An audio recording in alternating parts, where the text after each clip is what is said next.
ওয়ালা ইয়াহসাবান্নাল্লাযীনা কুতিলু ফী সাবিলিল্লাহি আমওয়াত বাল আহইয়াউ ইনদা রাব্বিহিম ইউরযাকুন।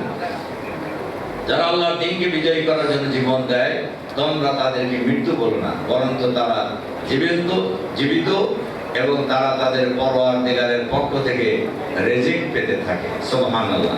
পৃথিবীর আর কোনো মানুষের জন্যই এই ঘোষণা আল্লাহর পক্ষ থেকে দেওয়া হয়নি।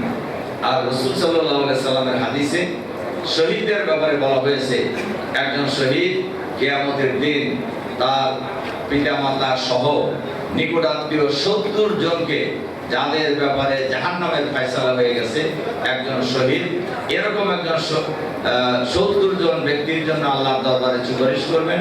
আল্লাহ তাআলা এই শহীদের সুপারিশ কবুল করবেন এবং তাদেরকে জান্নাতে প্রবেশ করানো হবে। সুবহানাল্লাহ।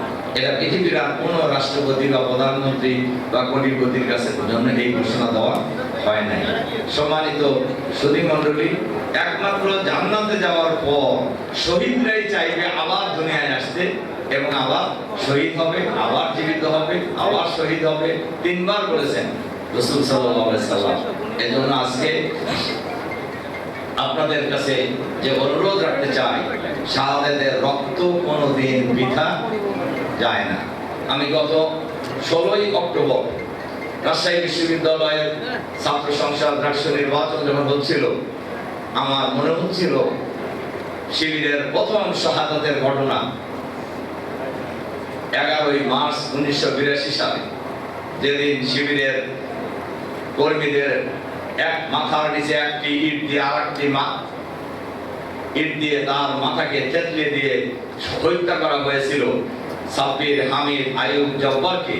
সেই ময়দানে শিবিরকে, সেই বিশ্ববিদ্যালয়ের ছাত্রছাত্রীরা এত পরিমাণ ভোট দিয়েছে, বলা যায় অন্যরা ভোট পায়নি।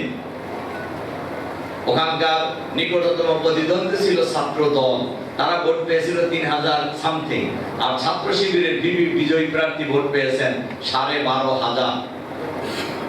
আমি মনে করি এটাও শাহাদাতের রক্তের এক বিনিময়। আমরা বিশ্বাস করি 28 অক্টোবরের ঘটনা এই বাংলাদেশে দিনকে বিজয়ী করার জন্য এক ঐতিহাসিক ভূমিকা পালন করবে ইনশাআল্লাহ। আমাদের নেতা শহীদ আমির জামাত ফাঁসির আগ মুহূর্তে, শাহাদাতের আগ মুহূর্তে বলেছিলেন, আমার শাহাদাত এই দেশে পরিবর্তনের সূচনা করবে। সম্মানিত সুধী মণ্ডলী, শহীদ পরিবারের সদস্যবর্গ আপনারা লক্ষ্য করেছেন, গোটা বাংলাদেশেই ইসলামের পক্ষে, আল্লাহর আইনের পক্ষে গণজাগরণ শুরু হয়েছে। আলহামদুলিল্লাহ।